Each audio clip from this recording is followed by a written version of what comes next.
Hello दोस्तों, स्वागत है आप सभी को मेरे चैनल कार डीमंस पे। और आज हम आप लोगों के लिए लाए हैं एक नया टॉपिक जो है थार वर्सेस गुरखा। और इन दोनों में क्या सिमिलैरिटीज़ हैं, क्या इन दोनों में अलग है, और क्यों आपको प्रेफर करनी चाहिए थार या क्यों आपको प्रेफर करनी चाहिए गुरखा। तो इन सभी सवालों के जवाब आज आपको जानने को मिलेंगे इसी चैनल पे। तो चैनल को सब्सक्राइब कर लीजिए और वीडियो को एंड तक ज़रूर देखिए ताकि आपको पता चल सके कि आपको कौन सी ऑफ रोडर लेनी चाहिए या कौन सी ऑफ रोडर आपके लिए बनी है। तो stay tuned and please subscribe my channel. तो दोस्तों, बात शुरू होती है लोगों की बहस से जो आजकल चल भी रही है और आजकल लोग सोच भी रहे हैं कि कौन सी ऑफ रोडर बेटर है। तो भाई दोनों बेटर हैं, दोनों ठीक हैं, दोनों कैपेबल हैं, पर फ़र्क क्या है दोनों में और क्या चीज़ें सही हैं, क्या चीज़ें गलत हैं किसकी, ये चीज़ें मैं आपको बताऊंगा। तो अपन शुरू करते हैं दोनों के इंजन से पहले। तो अब अगर तो चलिए पहले अपन चलते हैं, तो चलते चलते बात करते हैं। हाँ, तो भाई बात शुरू होती है इंजन से। तो भाई थार का आप लोगों को पता है 130 हॉर्स पावर का इंजन आता है डीजल में, 150 का आता है पेट्रोल में। और गुरखा में आपको मिलता है एक ही इंजन ऑप्शन डीजल में, वो भी सिर्फ मैनुअल, जो कि 90 हॉर्स पावर प्रोड्यूस करता है, जिसे लोग मर्सिडीज़ का इंजन बोलते हुए थकते नहीं हैं। तो मैं पहले आप लोगों को वो चीज़ क्लियर करता हूँ कि भाई वो मर्सिडीज़ का इंजन है, लेकिन 80s का इंजन है वो। 40 साल हो चुके हैं उस इंजन को। तो प्लीज़ राग अलापना बंद करो। और ऐसा है कि बाकी कंपनीज भी अच्छे इंजन्स बना सकती हैं, ऐसा नहीं है कि मर्सिडीज़ नहीं है कोई हीरा जवाहरात कुछ बना दिया है और वो आज तक चलता रहा है। ऐसा होता तो मर्सिडीज़ भी आज तक उसी इंजन को यूज़ कर रहा होता, जी वैगन में भी वही दे देता भाई। इतना कैपेबल, इतना अच्छा इंजन है वो कि गुरखा को कहीं भी ले जा रहा हो। खैर, और दूसरी बात, आपको सिर्फ वो मैनुअल में मिलती है। थार आपको petrol automatic, petrol manual, diesel automatic, diesel manual, मतलब आपको चारों तरह की फ्लेक्सिबिलिटी है, आप कुछ भी लीजिए। अगली बात अब ओपन करते हैं कि जो कैपेबिलिटीज़ की बात है, लोग कहते हैं कि थार BS6 जो आई है आपकी, इसे एक्सट्रीम कंडीशंस में ले जाया जाए तो स्टार्ट नहीं होती, जैसे -20 डिग्री, -15 डिग्रीज। तो मैं बता दूं उसका भी तरीका होता है। लोग क्या कर रहे हैं भाई, यहाँ तो यूट्यूबर्स की भरमार है और लोग बैठे गाड़ी में, इग्निशन ऑन किया, गाड़ी स्टार्ट कर दी, मतलब चाबी ऑन करके ना स्वाइप अप होने देना है, ना ECU वगैरह की प्रोग्रामिंग होने देनी है, कुछ होने नहीं देना है, हीटर कॉइल वगैरह कुछ, मतलब कुछ गाड़ी को कुछ वर्क नहीं, गाड़ी में सीधे चाबी घुसाई, गाड़ी स्टार्ट। या गाड़ी में बैठे पुश बटन है अगर आपकी, तो पुश बटन स्टार्ट कर दिया गाड़ी में। तो ये तो आप किसी भी गाड़ी के साथ करोगे भाई, वो स्टार्ट नहीं होने वाली। तो कुछ चीज़ें, कुछ रेस्ट्रिक्शंस होते हैं, आपको फॉलो करने पड़ते हैं कुछ इंस्ट्रक्शंस अपनी गाड़ी के, ताकि आपकी गाड़ी सही वर्क कर सके। और वो चीज़ जाननी बहुत ज़रूरी होती है कि आप प्रॉपर गाड़ी में आए, बैठें, इग्निशन दें गाड़ी को, गाड़ी की सारी चीज़ें होने दें एक बार, फुल स्वाइप अप, जो हीटिंग वगैरह गाड़ी कर रही है, फ्यूल पंप में फ्यूल जाने दें, सब कुछ हो रहा है क्योंकि इलेक्ट्रॉनिक्स के ऊपर है सब कुछ। आप आए, आपने सेल्फ मार दिया, गाड़ी कहाँ से स्टार्ट होगी। इवन जब बहुत एक्सट्रीम टेम्परेचर्स में आप लोग जाते हैं, उसके बाद आपको इवन इग्निशन ऑन करके बीच में थोड़ा, ताकि आपकी वायरिंग हीटअप हो सके, तो उसके लिए आपको एक आध बार लाइट्स वगैरह थोड़ी, मतलब 5-7 सेकेंड के लिए लाइट्स ऑन करें, बंद करें, उसके बाद ताकि आपकी वायरिंग में एक हीट पहुंच सके, एक एम्बियंट टेम्परेचर हो सके उसका, उसके बाद सेल्फ दीजिए ताकि आपकी गाड़ी स्टार्ट हो सके। और ठीक है, चलिए मैं मानता हूँ आपको DPF वाला लफड़ा नहीं है गुरखा में, और वो हो सकता है स्टार्ट हो जाती हो, मैं तो लेके नहीं गया हूँ हिमालयाज़ से, पर मैं मानता हूँ हो जाती होगी स्टार्ट, क्योंकि DPF वाला लफड़ा नहीं है। तो आपकी फिर माइलेज कितना दे रही है। अब आई माइलेज की बात, भाई ये टैंक टू टैंक मुझे 15+ का ही एवरेज दे रही है सिटी ड्राइव में, और हाईवेज़ पे मुझे लगता है 17, 17.5 में निकाल लूँगा बहुत आराम से, तो मुझे तो दिक्कत नहीं है। अब गुरखा है, मैंने भी गुरखा चलाई भाई, वो सिटी में 10 तक भी बहुत मुश्किल से देती है, और वो फिर हिमालयाज़ पे या पहाड़ों की जब बात करेंगे तो वहाँ पे भाई वो 7-8 का एवरेज देती है। तो फिर उस 7-8 से अच्छा तो है कि आप थार को पेट्रोल में ले लो, तो वही आपको ज़्यादा किफ़ायती पड़ जाएगी मेरे ख्याल से तो, और उसमें फिर आपको स्टार्टिंग की भी दिक्कत नहीं आएगी। खैर, अब आती है बात बेटर ऑफ रोडिंग की। तो भाई कोई भी चीज़ गुरखा की ऐसी नहीं है rather than water wedding capacity, जो कि कुछ ज़्यादा है। तो जो बाकी चीज़ें आती हैं, जो चीज़ें ऑफ रोडिंग में आती हैं, जैसे आपका अप्रोच एंगल, डिपार्चर एंगल, आपका ब्रेक ओवर एंगल, और ये सारी चीज़ें हैं, आर्टिकुलेशन है आपका, वो सारी चीज़ें थार में आपको बेटर मिलती है। इंजन आपको बड़ा इसमें मिलता है, पावरफुल मिलता है। तो फिर कहाँ से कहाँ टिकती है गुरखा। और सिर्फ एक बात है कि उसमें मैनुअल आपको डिफ्लॉक्स मिल जाते हैं। तो भाई एक बात बताइए मुझे कि जिन गाड़ियों में मैनुअल डिफ्लॉक्स नहीं आते, मतलब लोग बढ़ रहे हैं इवोल्यूशन की तरफ, इवॉल्व कर रहे हैं लोग हैं, और लोग जाना चाहते हैं पीछे, चीज़ें आ रही हैं ऑटोमेटिक। मतलब अब आप रैंगलर ले लें, ब्रोंको ले लें, डिफेंडर ले लें, इनसे बड़ी ऑफ रोडर फिर तो गुरखा है भाई, क्योंकि उसमें मैनुअल डिफ्लॉक्स आते हैं। तो भाई फिर तो कोई बात ही नहीं है अगर ऐसा है तो, क्योंकि लोगों का तो यही मानना है कि उसमें मैनुअल डिफ्लॉक्स आते हैं, तो भाई वो कुछ भी कर सकती है। अगर आपको कुछ सेकंड्स आपने पहले उसे एंगेज कर दिया या कुछ सेकंड्स बाद आपने उसे उससे उतारा, मतलब आपका जैसे आपकी कहीं भी इंक्लाइन है या कुछ भी, आप कोई भी चीज़ क्रॉस कर रहे हो यूज़ करके डिफ्लॉक्स को, और आपने अगर उसे पहले एंगेज कर दिया, उसकी भी एक प्रॉपर टाइमिंग होती है जब आप मैनुअल डिफ्लॉक्स यूज़ कर रहे होते हो, कि आपको इस टाइम इसे एंगेज करना है और तुरंत साथ के साथ उसे वापस उतार देना है। तो वो चीज़ जाननी बहुत ज़रूरी है। अगर आपको अच्छे से मैनुअल डिफ्लॉक्स यूज़ करने आते हैं तो ही वो आपकी मदद कर पाएगा, और ऐसा नहीं है कि ऑटोमेटिक वाले से ज़्यादा कर देगा। 95% ऑफ टाइम्स आपको ऑटोमेटिक ही वहाँ से निकालेगी, क्योंकि ऑटोमेटिक वाली को पता है कब उसे यूज़ करना है, कब उसे बंद करना है, लेकिन शायद हम लोगों को नहीं पता, तो उस वजह से वहाँ पे डिफरेंस आ जाता है। तो उसी को मेन कारण बताते हैं कि गुरखा उससे बेटर हो गई, क्योंकि उसमें मैनुअल डिफ्लॉक्स आते हैं। तो भाई ये पॉइंट बिल्कुल गलत है, इवन वाहियात पॉइंट है, क्योंकि ऑटोमेटिक होना चीज़ों का कहीं ना कहीं हमें हेल्प करता है, क्योंकि हो सकता है कि हमें ना पता हो किस टाइम उसे डिफ्लॉक्स की ज़रूरत है, किस टाइम नहीं है, तो वो अपने आप एंगेज हो जाएं। नहीं तो अगर ऐसा होता तो आज तक भी जितनी हाई एंड ऑफ रोडर्स हैं उनमें भी मैनुअल डिफ्लॉक्स आते, और आने ही चाहिए थे। अब किसी में भी नहीं आते का मतलब क्या है, कि वो ऑफ रोडर नहीं है या केपेबल नहीं है। तो फिर तो आप सारी गाड़ियों को, जैसे फोर्ड ब्रोंको वगैरह हुई, और आपकी डिफेंडर हुई, और रैंगलर हुई आपकी, तो फिर तो ये सारी केपेबल नहीं है ऑफ रोडिंग के। तो वो वाली चीज़ है। तो इससे भी आप लोग समझ सकते हैं कि दिमाग में अपने भ्रम मत बैठाइए, क्योंकि आपको पैसे थार के लिए भी देने हैं, आपको पैसे गुरखा के लिए भी देने हैं।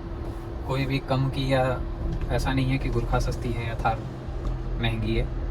तो थार अपना प्राइस पॉइंट बताती है कि ठीक है, और गुरखा में आपको जिस प्राइस पॉइंट पे जो इंटीरियर क्वालिटी, ये आपको मिलता क्या है, सिर्फ एक इतनी सी टच स्क्रीन जिसमें आपको फिजिकल बटन की भी कोई एक्सेसिबिलिटी नहीं दी गई है। आप मतलब चलाते हुए उसे डिस्ट्रैक्शन है वो तो एक टाइप का। इसमें जैसे स्टीयरिंग माउंटेड कंट्रोल्स हैं आपके, या यहाँ पे भी आपको मैनुअल स्विचेस दिए गए हैं, तो आप इन्हें यूज़ कर सकते हो। उसमें क्या करोगे आप, और मतलब आपको वही वाहियात इंटीरियर की, मतलब जिसकी शायद टेम्पो ट्रैवलर में भी सही आते होंगे, कुछ गाड़ियों में, कैरावेंस वगैरह में, टाटा विंगर वगैरह में भी सही आते हैं। और अपने मतलब आप किस लेवल का इंटीरियर दे रहे हो, और आप कहने को कि पैसे तो चार्ज कर रहे हो आप, 17-17.5 लाख रुपए इंसान दे रहा है, तो किस बेस पे दे रहा है फिर। और बाकी अब बात कर लेते हैं कि आपके स्पेस की। तो पहली बात, लोगों को पहला डिफरेंस मैं खुद बता दूं, कि शायद लोगों को पता नहीं है, कि कंपेयर तो कर देते हैं वो इनके स्पेस को, लेकिन ये चीज़ समझनी चाहिए कि गुरखा 4 मीटर से बड़ी है और थार 4 मीटर के अंदर की है। मतलब थार आपकी सब 4 मीटर में आती है और गुरखा आपकी 4 मीटर से ज़्यादा है। और जब ज़्यादा ही देनी थी उन्हें भी जब ज़्यादा देनी थी, उन्होंने 4 मीटर से एक्स्ट्रा करी उसमें स्पेस, तो वो फिर 4.5 मीटर्स तक स्ट्रेच कर सकते थे, लेकिन उन्होंने भी 4100 समथिंग का ही किया है एक्सटेंड। बहुत ज़्यादा एक्सटेंड नहीं किया, पर ठीक है, उन्होंने अपनी स्पेस निकाल ली। और अब वो लोग बात करते हैं 5 डोर गुरखा की, तो अब 5 डोर थार आएगी तो ऑब्वियस एक्सटेंड हो जाएगी, सब 4 मीटर कैटेगरी से बाहर जाएगी वो। लेकिन जब गुरखा को करोगे तो फिर उसमें इंजन कौन सा दोगे, वही दोगे। और अगर वो नहीं दोगे तो फिर आप लोग अभी क्यों नहीं देते वो इंजन, फिर लोगों को क्यों मार रखा है। तो ये बात है। और चलते हैं अपने अगले पॉइंट की तरफ। तो इंजन में जो आप लोगों को इंजन की बात करें, भाई थार है, थार लोग आपको under 11 seconds, even under 10 seconds भी दे रही हैं टाइम 0 to 100 का। और वहीं आपको गुरखा में मिल रहा है भाई 26-27 सेकंड का 0 to 100। और वो लोगों को अंडर पावर्ड नहीं लग रही, जिन्होंने ले ली उन्हें तो बिल्कुल भी नहीं लग रही। हो सकता है जिन्होंने नहीं ली उन्हें लगती हो ना लगती हो, मुझे नहीं पता। लेकिन जिन लोगों के पास है गुरखा, वो लोग उसे अंडर पावर्ड नहीं बता रहे, लेकिन उन्हीं में से कुछ लोग हैं जिन्हें पंच अंडर पावर्ड लग रही है, जो कि 16 सेकेंड में 100 कर रही है। टॉप स्पीड भी उनकी पंच वगैरह की 150 प्लस है। और गुरखा कितनी है भाई, 150 है। 150 का तो शायद उसमें मीटर भी नहीं आता। खैर वो बात की बात है। टॉप स्पीड भी आपकी लिमिटेड है गुरखा में, 120 क्रॉस नहीं करती वो। तो भाई आप लोगे किस लिए? और मतलब कहने की बात, लोग इसे जस्टिफाई किस चीज़ से करते हैं कि आपको पावर की कमी नहीं महसूस होगी, लेकिन आप लोग मतलब किस लिए ज़रूरत है आपको टॉप स्पीड की? भाई ज़रूरत हो ना हो, ठीक है, मैं मानता हूँ हाईवे स्पीड से कहीं भी 120 से ज़्यादा नहीं है इंडिया में, और आप 120 से ज़्यादा चलिए, मैं मानता हूँ चलना भी नहीं है आपको, लेकिन आपको वो स्पीड अचीव भी तो जल्दी करोगे तो आपका सफ़र भी तो जल्दी कटेगा। अब आप हाईवेज पे लेके जाओगे, आप 30 सेकंड में 27 सेकंड में 100 कर रहे हो, तो आपके साथ वाला जो भी 100 भी चल रहा है तो वो तो कितने ही किलोमीटर का डिफरेंस तो वैसे ही क्रिएट कर लेगा। तो आप तो रहोगे तो पीछे। इतनी डल और इतनी लेजी ड्राइव भी तो नहीं चाहिए, और जिसमें कि नॉइज़ आपको इतनी मिलती है, आपको गियर्स में कोई रेशियो ही नहीं है, आपको सटासट गियर्स बदलने पड़ते हैं, तो वो वाली चीज़ है। तो मुझे जस्टिफाइड नहीं लगती ये चीज़ें कि लोगों ने कह दिया कि ठीक है तो ठीक है, नहीं ऐसा नहीं है, मुझे नहीं लगती ठीक, क्योंकि काफ़ी डल इंजन है वो। और इतना डल इंजन मतलब मैं ठीक है, मैं मानता हूँ आप लोग बराबर ऑफ रोडिंग करते हो, ठीक है, उसमें थार से जो चीज़ अच्छी है वो अच्छी है। तो उसमें जो चीज़ अच्छी है वो है लो स्पीड राइड क्वालिटी। तो लो स्पीड की राइड क्वालिटी आपको, ठीक है, गुरखा में बेटर मिलती है। इवन रफ पैचेस में वो अगर लो स्पीड्स पे आप चल रहे हो तो काफ़ी अच्छे से आपको निकाल देती है, और इसमें थोड़ी दिक्कत तो होती है वैसे थार में, लेकिन ठीक है, वो मैनेजेबल है। आप मतलब इवन जब आप स्पीड गेन करते हो तो ये ज़्यादा कॉन्फिडेंट रहती है, और उसमें गुरखा में आपको स्टीयरिंग्स वगैरह में काफ़ी नॉइज़ वगैरह आती है, खट खट खट खट होता है उसका स्टीयरिंग। और इवन कई लोगों का स्टीयरिंग भी उसमें दिक्कत भी दे गया पहाड़ों पे, कि मतलब एकदम कुछ बम्प आते ही स्टीयरिंग अपने आप मुड़ गया और गाड़ी इधर उधर चली गई। तो ये भी प्रॉब्लम्स फेस करनी पड़ रही थी गुरखा वालों को। तो ये चीज़ है कि आपकी मतलब R&D इतनी स्ट्रॉन्ग नहीं है, और आप लोग प्रोडक्ट्स दे रहे हो, और दे रहे हो तो दे रहे हो। अभी एक रिसेंट इंसिडेंट है कि मतलब किसी ने यहाँ हिमाचल के कोई हैं, उन्होंने अभी गुरखा का ऑर्डर प्लेस किया था कहीं से, तो वो गाड़ी आप लोगों ने चलवा के, जबलपुर से वो गाड़ी चल के गई है ओनर के पास 1600-1700 किलोमीटर। तो भाई कौन चला रहा है, किस तरीके से चला रहा है? और पहले 1000 किलोमीटर आपकी गाड़ी का सबसे क्रिटिकल टाइम होता है, जिसमें कि आपको बहुत ध्यान से चलाने पड़ते हैं शुरू के 1000 किलोमीटर। प्रॉपर रेस्ट दे के गाड़ी को, लगातार आपको गाड़ी नहीं चलानी है, बहुत हाई रेव्स पे गाड़ी नहीं चलानी है। लेकिन आप 1700 किलोमीटर चलवा के गाड़ियाँ भेज रहे हो लोगों की, तो कौन ड्राइवर कैसे लेके जा रहा है वो तो उनके ऊपर है भाई। तो अपनी गाड़ी की लाइफ के बारे में खुद सोचिएगा, तो शायद आपको ज़्यादा समझ में आए चीज़ें। और फिर इससे अलग अब बात करें अपन, तो इससे अलग बात आती है कि ये इंजन बेटर दे सकते हैं फोर्स वाले। 115 हॉर्स पावर का इंजन आता है इनके ट्रैवलर में, तो वो भी ये दे सकते हैं। और इन्हें 5 डोर अगर निकालते हैं ये इन फ्यूचर, तो इन्हें कोई ना कोई हैवी इंजन देना ही पड़ेगा, और अगर देने वाले हैं तो अभी क्यों नहीं दे सकते थे, देना चाहिए था। तो वो वाली चीज़ है। और बाकी बात कर लें अगर फीचर्स की, तो आप देख ही रहे हैं, अब क्रूज़ कंट्रोल वगैरह इसमें है, उसमें नहीं है। तो उसमें फिर है क्या? आपको 17-17.5 लाख दे के मिल क्या रहा है? सिर्फ LED लाइट्स मेरे हिसाब से। क्योंकि जो ऑफ रोडिंग में, और उसका सबसे बड़ा माइनस पॉइंट मैं आपको बताऊं तो उसका लोअर जो आर्म है फ्रंट सस्पेंशंस का, उसका लोअर आर्म कहीं भी आपको छोटे मोटे भी पत्थर आ रहे हैं तो उसमें भी लग रहा है। इवन नेक्सॉन जहाँ ना लगे, और ऐसा होता है कि गुरखा लग जाए, तो वो काफ़ी बड़ा ड्रॉबैक है। और आप लोग बता रहे हो उसे ऑफ रोडर, तो भाई ऑफ रोडिंग जो करने जाएगा उसे कम से कम लेवल का ग्राउंड क्लियरेंस तो चाहिए, क्योंकि बाकी सब में आर्म्स जो हैं वो फ्लैट टाइप के रहते हैं, उसके आर्म्स काफ़ी नीचे को निकले हुए हैं, तो वो चीज़ बहुत दिक्कत देता है ऑफ रोडिंग में। तो वो चीज़ सुधार करनी चाहिए थी। और मैंने दोनों गाड़ियाँ चला रखी हैं, तो ऐसा कुछ नहीं है कि मैं गुरखा की बुराई कर रहा हूँ। गुरखा ठीक है, अच्छी गाड़ी है, लेकिन थार से उसका कोई कंपैरिजन मैं नहीं मानता कि कोई कंपैरिजन है, क्योंकि बहुत डिफरेंट व्हीकल है थार और बहुत डिफरेंट व्हीकल है गुरखा। ठीक है, दोनों ऑफ रोडर्स हैं, बहुत अच्छी ऑफ रोडर है गुरखा, लेकिन ऑन रोड वो शायद अच्छी कहूँ मैं या बुरी पता नहीं, लेकिन ऑन रोड वो मुझे उस लायक नहीं लगती कि मैं उतने पैसे लगा के एक थकी हुई गाड़ी लूँ, जिसमें मतलब आपको ऑन रोड जाने में बहुत लेज़ी फील हो, इवन आपको नींद आने लगे। तो वो चीज़ नहीं इंसान करेगा कि 17-18 लाख रुपए दे के इंसान 27 सेकंड में 100 कर रहा है।